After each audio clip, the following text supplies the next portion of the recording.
By now, we all know about the corruption within the Catholic Church, and the more I dig, the worse it gets. From constant cover-ups and lies to years of illegal activity. Let's talk about this and more only in today's video. Starting off this countdown, we have Pope Boniface VIII. This dude was the definition of corrupt and disgusting. So he was the head of the Catholic Church from 1294 until his death in 1303. Let's just say that he did not practice what the church was preaching. This dude was known to take advantage of a number of young men. In response, he said that it was as natural as rubbing one hand against the other. So he said taking advantage of the young was totally fine. Not only that, but one time he got it on with a married woman and her daughter. I know.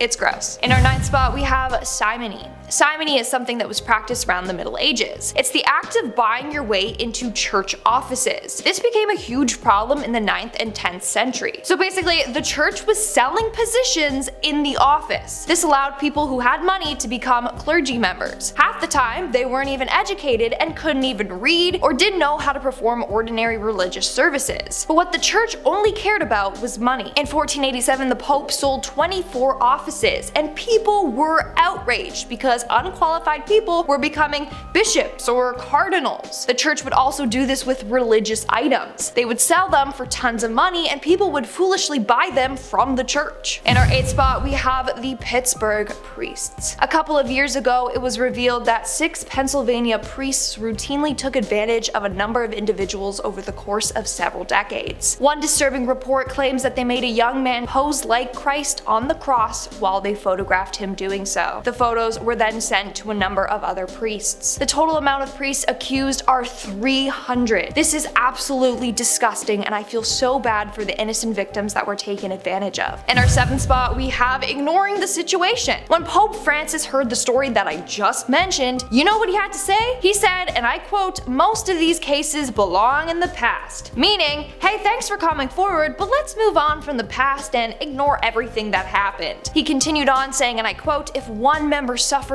all suffer together with it." He said that after it was revealed how many priests were found guilty. Now, people weren't happy by him saying this because, first off, he's never going to feel the same suffering as the victims, and second, he's more worried about how bad this makes the church look rather than bringing justice for the victims. In our 6th spot, we have hiding the past. People are incredibly furious how the Pope handled all of the allegations made against the priests. The right thing for him to do would be allow criminal authorities to access the church records worldwide, so they can try and get justice for all the victims and get rid of the men taking advantage of their power and position. But of course, he won't allow that, nor will the other men who run the church. Instead, it's let's keep it all hush-hush and hope no other victims come forward. We are now at our 5th and halfway mark with the years of cover-ups. Back in 2018, it was revealed that Bishop Juan Barros of Chile was accused of covering up clerical abuse for years. The bishop denied, saying he never knew about this, but one of the victims say that he was there when one of the incidents happened and bore witness to it all and then did nothing. For years, this bishop covered up several incidences and protected the perpetrators. This just makes me sick. After being called out though, he did resign. Coming in at number 4, we have the punishments for disobeying.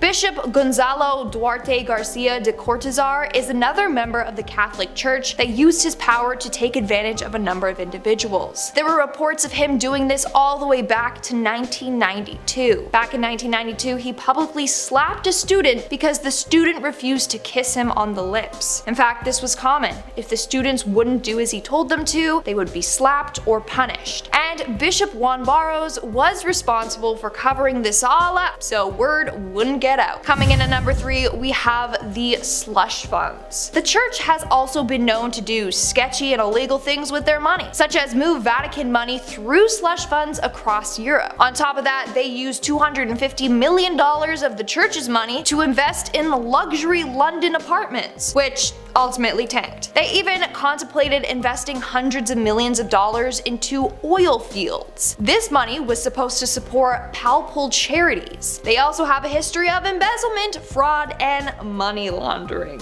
How great is that? Of course though, they'll always get away with it because they're the church. Moving on to number 2, we have the ties with Hitler. Did you know that during World War II, the church actually made a deal with Hitler? Yeah. The deal allowed the dictator to increase his power in Germany without interference from the church if he promised to basically leave the church alone. So instead of standing up to him and the horrors that he was committing, they turned a blind eye and were like, leave us alone and we'll leave you alone. On top of that, in 1939, on the dictator's 50th birthday, they flew Nazi flags for him. Then they actually received tons of money from him, but used the IOR to hide this, so it wouldn't look like they profited from their relationship with the dictator, when in fact, we all know that they did. And in our number 1 spot today, we have the Catholic clergy in France. Just this year, it was found that Catholic clergy members in France took advantage of over 216,000 individuals over the past 7 decades. Again, that is absolutely disgusting. On top of that, a report found that the church prioritized its own protection, so it told the victims to stay silent. It said that between 29,000 to 32,000 predators worked in the French Catholic Church between 1950 to 2020. The report also found, and I quote, the church's attitude could be summarized as one of concealment, relativization, or even denial, with only a very recent recognition dating from 2015. The Catholic Church's immediate reaction was to protect itself as an institution, and it has shown complete, even cruel indifference to those having suffered abuse. Alright guys, that's all for today's video. I know it was a pretty heavy video.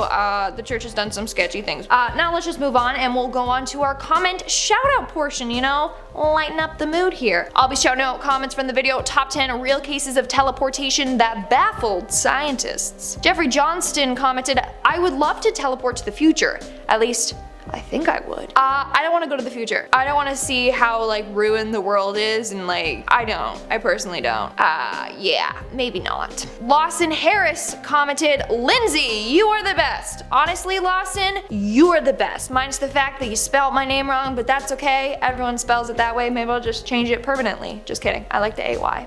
And WC commented, spot on Hermione impression. Thank you. I'm a big Harry Potter fan. Smash that like button if you also like Harry Potter, and let me know in the comments below which movie or book was your favorite. I always love The Chamber of Secrets. That's my top favorite one to this day. Alright guys, that's all the comments I'm shouting out for today's video. Make sure to comment something down below for a chance to be featured in my next comment shout out. And as always, don't forget to give this video a big thumbs up and subscribe to Most Amazing Top 10 for more amazing videos. I've been your host, Lindsay Ivan, and I'll see you when I see ya.